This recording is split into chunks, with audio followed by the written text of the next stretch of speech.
नमस्कार नाजरीन, आप देख रहे हैं लाजवाल। मैं हूं आपके साथ नरेंद्र सिंह ठाकुर। नाजरीन, बीजेपी का आप सब जानते हैं कि एक ही नारा है, सबका साथ, सबका विकास और सबका विश्वास।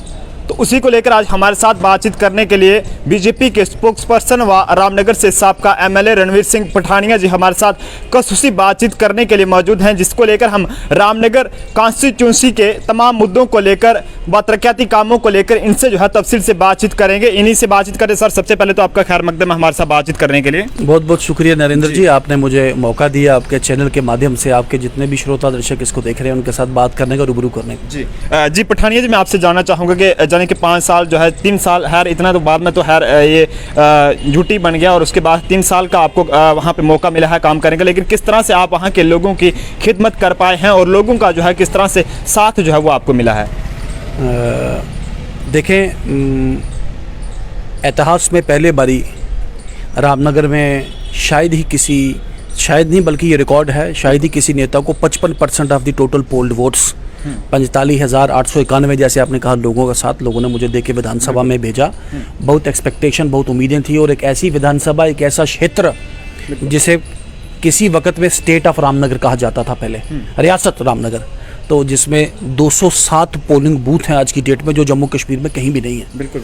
इतने 207 पोलिंग बूथ के साथ फिर कहाँ डुड्डू, कहाँ बसंतगढ़, कहाँ मजालता, खुबन नगैन, उच्चा पिंड के ऊपर जाके कहाँ जनूनता, कहाँ सत्या, तागन, कटवालत, नालामलियाँ, पुलाल, एक बहुत बड़ा पछड़ा और पसमानदा इलाका। और वक्त मुझे सिर्फ 3 साल से भी कम मुझे कार्यकाल उसमें मिला और वो 3 साल के कार्यकाल में भी कभी सरकार बनी, कभी सरकार बिगड़ी, कभी पत्थरबाजी, कभी ये कभी वो, लेकिन फिर भी मैं आपके माध्यम से देखें, discussion should be very clear, frank and फोर्थराइट।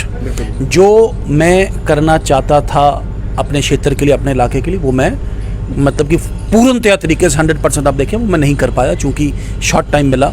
और जिसे कहते हैं लास्ट स्पेल, जो एक अच्छा स्पेल रहता है जिसमें आदमी 2-3 साल सेटल होकर फिर अच्छा खेलता है, जिसे कहते हैं ना, वो सेट होकर आदमी काम करता। लेकिन फिर भी अपने कार्यकाल में अगर मैं क्रेडिट करूँ, मैं फिर भी, हालांकि आई एम नॉट सेटिस्फाइड, कोई मुझे एक साथी मेरा लगा बोलने कि आई एम नॉट सेटिस्फाइड, मैंने कहा I am my self not satisfied with my tenure, मेरे टेन्योर मेरे इलाके के साथ। लेकिन फिर भी अपने इस कार्यकाल में मैंने जो बार विदित करके लिखित तौर पर सबको कहा है कि जब मैं विधायक बना, कोई भी सड़क रामनगर की ऐसी नहीं थी जो पक्की और पायदार हो, लेकिन आज रामनगर विधानसभा की कोई सड़क ऐसी नहीं है, या तो पक्की हो गई है, आप मुझे सवाल भी पूछ सकते हैं बीच में कौन सी सड़क का क्या स्टेटस है, या पक्का होने का काम चल रहा है, या पक्का होने के लिए उसका प्रोजेक्ट मंजूर होकर जल्द ही काम शुरू होने वाला है।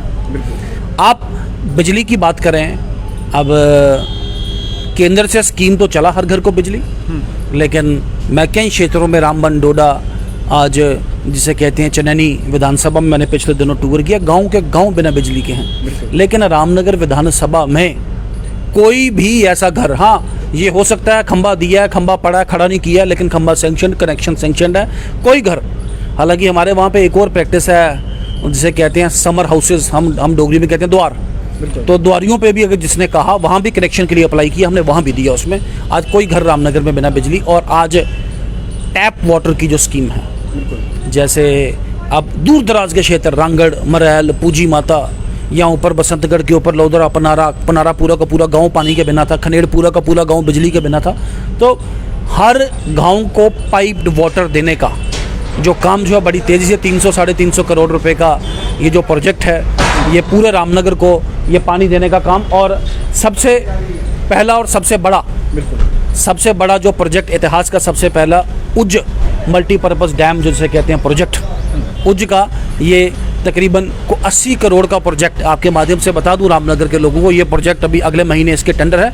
80 करोड़ का प्रोजेक्ट जो पहले तो 25,000 लोगों को, पॉपुलेशन को बेनिफिट करने वाला ये प्रोजेक्ट है। 25,000 लोगों को इससे पानी मिलेगा एक प्रोजेक्ट से। और जम्मू कश्मीर में कभी इतना बड़ा ड्रिंकिंग वाटर सप्लाई का कोई प्रोजेक्ट कभी आया नहीं।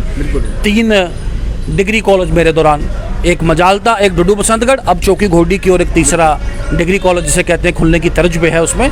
और भी चाहे आप रामनगर स्टेडियम की बात करें, मत चौकान स्टेडियम की बात करें, या जिसे कहते हैं सड़कों के दोहरीकरण की काम बात करें आप उसमें, तो मैं बोलूँगा तो डिबेट बड़ी लंबी हो जाएगी। लेकिन इस तरह से आपने अभी जो है रामनगर में तमाम व बसंतगढ़ जैसे इलाकों में जो है सड़कों को लेकर जिक्र किया है कि जब वहाँ के लोगों ने आपको चुनकर आगे भेजा तो उस वक्त वहाँ पे कोई भी सड़क ऐसी नहीं थी कि जो पक्की थी, लेकिन जो वहाँ के 18 साल जो वहाँ MLA रह चुके हैं नेशनल पैंथर्स पार्टी के चेयरमैन श्री हर्षदीप सिंह जी, उनका ये मानना है कि उनकी जानिब से जो अभी वहाँ पे सड़कों पर काम चल रहे हैं, चाहे वो ब्लॉक टॉप के हों या फिर बाकी जो सड़कें जो इलाके में जो बनाई जा रही हैं, वो कहीं ना कहीं उनके ही दिए हुए काम जो है वो अभी तक वहाँ पे चल रहे हैं, लेकिन आपकी जानिब से ऐसा वहाँ पे कुछ भी नहीं किया गया, ये उनका इल्ज़ाम है। चलें, एक बात तो माननी पड़ेगी, ये बात तो मानी आपके साथ उन्होंने कि साल 18 में मैं कर नहीं पाया, मैंने की है उनके दौरान, कि 18 ईयर्स में वो कर नहीं पाए, लेकिन 18 साल में उनके जाने के बाद मैंने शुरू किए।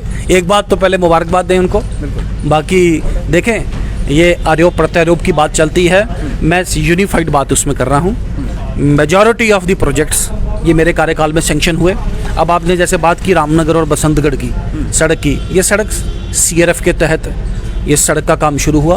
पहला प्रोजेक्ट 2016-17 में और दूसरा जो प्रोजेक्ट है 2017-18 में इसका चला। और आप अगर दूसरी जिसे कहते हैं जैसे पिंगला माता, चौंतरा माता, CRF लैंग्वेजिंग स्कीम, ये प्रोजेक्ट ही 2016-17 के हैं। हाँ, कई जगह प्रधानमंत्री ग्राम सड़क योजना स्टेज 2 के काम हैं जो मेरे कार्यकाल में चले हैं। तो जो कुछ प्रोजेक्ट ऐसे हैं जो मंजूर 2008-9, जैसे खनेड़ का सड़क था 2008 का मंजूर था, आप 8 से 14 तक तो कर नहीं पाए। आपके दौरान अगर मैंने शुरू किया तो वो आप उसका अगर आप क्रेडिट लेना चाहें तो मुझे लगता है ये तो बड़ी एक छोटी बात होगी। एक सड़क बताइए, इनके दौरान लुक कैसी पड़ती थी आप मुझे बताइए। कटवाल को लुक क्या मेरे से पहले कभी पड़ी नहीं क्या? आज भी कटवाल की सड़क खराब है, लेकिन आज प्रधानमंत्री सड़क योजना के तहत अभी उसका प्रोजेक्ट किया है। चंद महीनों पहले चौकी से लेकर कटवाला तक पक्की पायदार। अब के जैसे रामनगर से बडोल का सड़क ऐसी सड़क बनने को जाएगा। आज रामनगर से चौकी सुलगार टू डालसर खास बिल्कुल बढ़िया सड़क बनने जा रहा है। आज रामनगर से बडोल प्रोजेक्ट भी अभी किया, मंजूर भी अभी हुआ। तो ये खोखले आरोप जिसे कहते हैं आरोप पत्र, खुद तो कुछ कर नहीं पाए। अब जो हुआ वो उन्होंने पहले करवाया था और जो नहीं हुआ उसमें वो बड़े जोर जोर से ढोल बजाएंगे, ये बात तो चलेगी नहीं। रामनगर व बसंतगढ़ जैसे इलाकों में पानी और बिजली की सहूलियात लोगों को हर तरह में फराहम करवाने के लिए लगातार काम जो है वो जोशो खरोश के साथ है, लेकिन कहीं ना कहीं जहां एक तरफ हमारा देश जो है वो तेजी से डिजिटल इंडिया की ओर बढ़ रहा है, लेकिन वहीं बसंतगढ़ जैसे इलाकों की इतने बहुत ही पहाड़ी और दूर दराज इलाके हैं, वहाँ पे आप भी कई बार जो है जाते हैं, लेकिन वहाँ पे सर अब भी बिजली के निज़ाम जो है इतने खस्ता हैं कि जिससे कभी भी कोई बड़ा हादसा जो है वो पेश आ सकता है। जाने कि लकड़ी के पोल लगाकर जो है जाने कि जुगाड़ू काम करके लोगों के घरों में बिजली की सप्लाई जो है वो की जा रही है। क्या समझते हैं इसको आप? आपने ठीक कहा, ये आज का निज़ाम नहीं, ये कई सालों से, कई दशकों से पहले का है। और बसंतगढ़ एक और बसंतगढ़ नहीं बल्कि पूरे रामनगर के स्नो बाउंड एरिया में एक प्रैक्टिस थी कि सर्दियों में बिजली आती नहीं थी वहाँ पे। तो हमने उस प्रैक्टिस को इम्प्रूव करने के लिए बड़े कारगर कदम उठाए हैं। आज कई नए ग्रिड और कई नए जिसे कहते हैं डिस्पेंसेशन सिस्टम के साथ आज दैमा में ग्रिड, आज रामनगर में 23 MVA स्टेशन। आपने बिजली की अगर बात की, जैसे लाइट आती नहीं, आपके ध्यान में ले आऊँ कि जब मैं विधायक बना the most over crowded Ramnagar की लाइन पे उधमपुर का इंडस्ट्री चलता था। आपके लिए न्यूज़ होगा ये।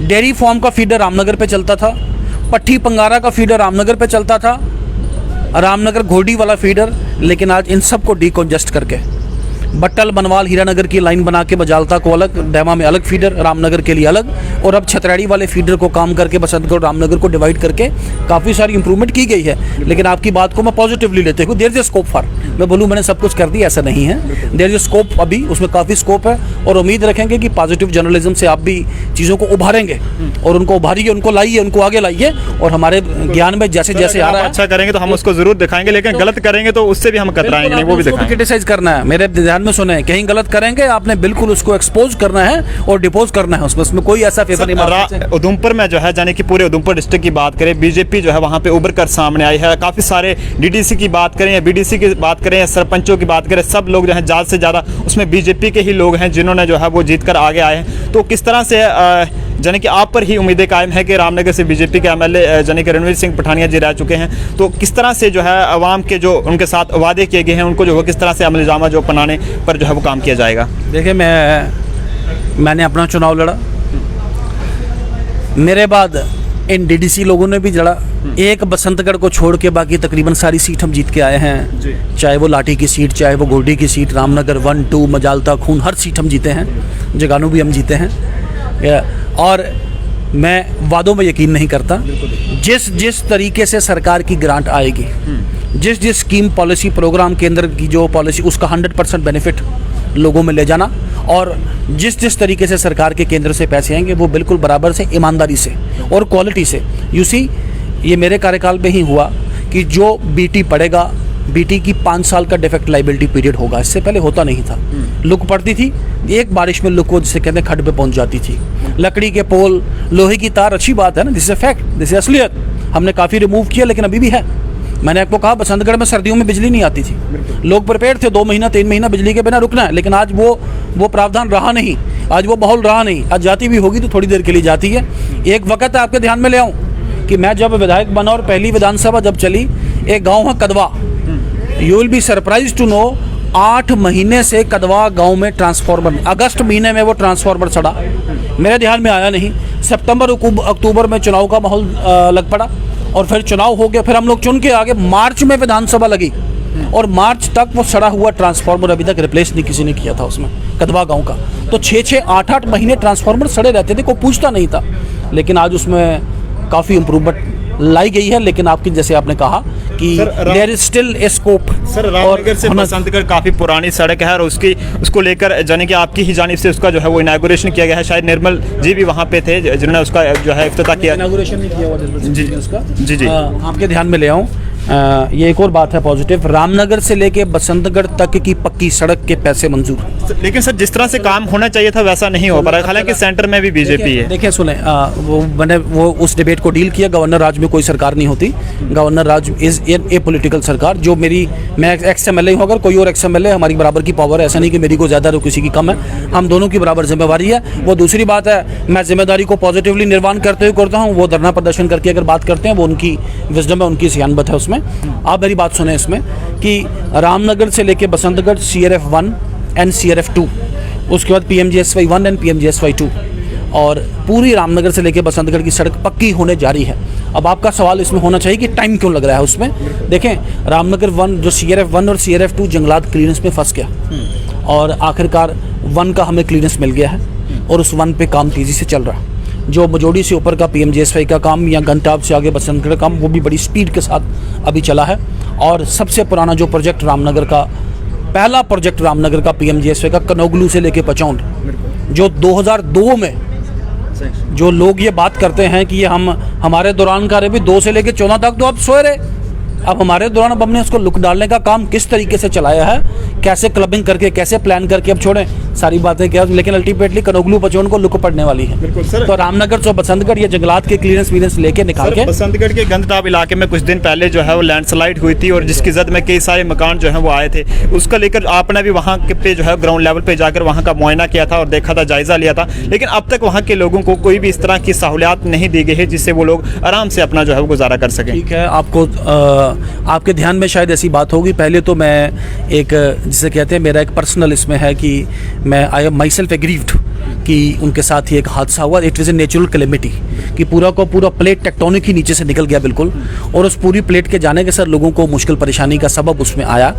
आपके ध्यान में ले आऊँ कि सबसे पहले SDRF के तहत पैसे रिलीज़ करके 12-12.5 लाख रुपए रिलीज़ करके उनका पानी रिस्टोर किया गया। दूसरा, वो सड़क ऊपर सूखी होती थी, नीचे पानी होता था। We are thankful to the engineering team of PWD और खासकर PMGSY जिन्होंने उसका रास्ता निकाला और आज ट्रैफिक उसमें रिस्टोर किया हमने, और आज ट्रैफिक उसमें चल रहा है उसमें काम। तीसरा, हर एग्रीड फैमिली को SDRF के तहत जो उक्त, जैसे आपने कहा ना, कुछ नहीं मिला, जो रिलीफ है उनके खातों में जा चुका है। उसके अलावा कुछ लोग ऐसे थे जिनमें प्रधानमंत्री आवास योजना में भी जिनका क्लेम था लेकिन दूर था, वो भी कोशिश की गई जल्द से जल्द 1.5 लाख रुपए उसके तहत भी उनके खातों में जाए, कंबल, राशन, उसके अलावा जो भी मदद हम कर सकते थे हमने वहाँ पे की है। और इसके बाद भी जो विदित होगा, जो उसमें रहेगा, तो आप बताइए, लोग भी बताएं, हम उसमें भी आखिरी सवाल मेरा आपसे रहेगा, तालीमी निज़ाम भी जो है रामनगर व बसंतगढ़ जैसे इलाकों में दरम बरम है, जबकि कई स्कूलों में जो है स्टाफ की कमी नहीं। अगर किसी स्कूल को मिडिल से हाई स्कूल में अपग्रेड किया गया है तो वहाँ पे मिडिल स्कूल का स्टाफ ही वहाँ पे जो है तैनात किया गया है। बिल्डिंग के इंफ्रास्ट्रक्चर जो है टोटली जाने की काफ़ी खस्ता हाली में है। आपको भी 3 साल का वक्त वहाँ पर लगा, लेकिन आप भी 3 साल में सर इस चीज़ की कमी को दूर नहीं कर पाए। अच्छा सवाल पूछा आपने मुझसे। जो आपके चैनल से बार बार आरोप लगाते हैं मुझ पे, शिक्षा मंत्री जी के घर का हायर सेकेंडरी स्कूल एक मिडिल स्कूल में चलता था, आपने इंफ्रास्ट्रक्चर की बात कही ना, एजुकेशन मिनिस्टर रहे और उनका जो स्कूल है, अपने गांव का हायर सेकेंडरी स्कूल कहाँ चलता है? मिडिल स्कूल में। आज पूरे जम्मू प्रोविंस की बेस्ट बिल्डिंग गांव चनुंता के हायर सेकेंडरी स्कूल के लिए बन के तैयार है। अगले महीने 1.5 महीने में कमीशन हो जाएगी। और दूसरी बात, ठीक कहा आपने, प्लेटें लगी हुई थी मेरे दौरान, मजोड़ी हायर सेकेंडरी, लेकिन हायर सेकेंडरी था नहीं। गढ़ सामनामन 11वीं क्लास बैठी है, लेकिन कागजों में वो 10वीं स्कूल है। मेरे दौरान जो भी 10वीं 12वीं का स्कूल बना, उसकी बिल्डिंग और उसका स्टाफ पूरा प्रोवाइड करके दिया गया। और जो अब टूटा है, फूटा है, खराब हुआ, वो सब मेरा है। जैसे मैंने कहा, चनुंता में जैसे खराब था हमने ठीक किया, और एक कॉम्प्रिहेंसिव प्लान के तहत हमने नए डीडीसी मेंबर्स को भी रिक्वेस्ट किया है कि अपनी अपनी प्रायोरिटीज तय करके, और अब ये जो रमसा और पीडब्ल्यूडी इसमें करेंगे। कोई भी ऐसा इशू, कोई भी school without infrastructure, without staff रहने नहीं वाला रामनगर में। हमने एलजी महोदय को भी कहा कि ये टीचर महोदय की अटैचमेंट्स और कुछ लोग जो नॉन टीचिंग का जॉब करते हैं, इनमें इसी में फोकस करें। और हमारी कोशिश होगी दूर दराज का क्षेत्र, चूँकि हर एक स्कूल में स्टाफ देना, हर एक स्कूल में इंफ्रास्ट्रक्चर देना। हमने अपने कार्यकाल में कोशिश किया कि हर स्कूल में ड्रिंकिंग वाटर की सुविधा हो। अब आपने इंफ्रास्ट्रक्चर की बात कही ना, आज रामनगर में चंद स्कूल है, मेरे ख्याल 10, 11, 12, 20 से ऊपर नहीं होंगे, लेकिन हर स्कूल में पीने का पानी है। वी एंश्योर्ड हर स्कूल में एक साफ पीने का पानी, वाटर कूलर की सुविधा हो, जिससे बच्चों को साफ पीने का पानी। वी एंश्योर्ड हर स्कूल में एक अच्छा टॉयलेट, और खासकर जिसमें फीमेल्स एंड गर्ल्स 8वीं के ऊपर वाला, बाहर शौच के लिए बच्चियाँ जा नहीं सकती। वी एंश्योर्ड इट वहाँ पे। लेकिन जैसे मैंने कहा कि काफ़ी जो चीज़ें बाकी हैं, पीछे हैं, उनको भी पूरा करने में हम पूरा कोशिश कर रहे हैं। एंड वी आर होपफुल, लोगों के माध्यम से, अपने साथियों के माध्यम से और आप जैसे साथियों दोस्तों की माध्यम से जो गैप्स हैं उनको प्लग इन करके हम कोशिश करेंगे इनको ग्रुप करने की आने वाले दिनों। सर हमारे साथ बातचीत करने के लिए जी, आपका भी थैंक यू, धन्यवाद। जी, हमारे साथ रामनगर से बीजेपी के एक्स एमएलए सबका एमएलए और उसके साथ साथ बीजेपी के स्पोक्स पर्सन जिन्होंने हमारे साथ जो है रामनगर के मुद्दों को लेकर तफसील से बातचीत की है, और क्या कुछ वहाँ पे इनके जानिब से तरक्याती काम करवाए गए हैं और क्या कुछ रह चुके हैं उनके साथ भी, उसको लेकर भी इन्होंने जो है हमारे साथ तफसील से बातचीत की है। इन अल्फाज के साथ आप लोगों से इजाजत चाहता हूँ। मज़ीद अपडेट्स के लिए देखते रहिए लाजवाल, हमेशा आपके साथ। सच बोलने की ताकत, सच बोलने की हिम्मत। अपने मेज़बान को जम्मू से दीजिए इजाजत। नमस्कार।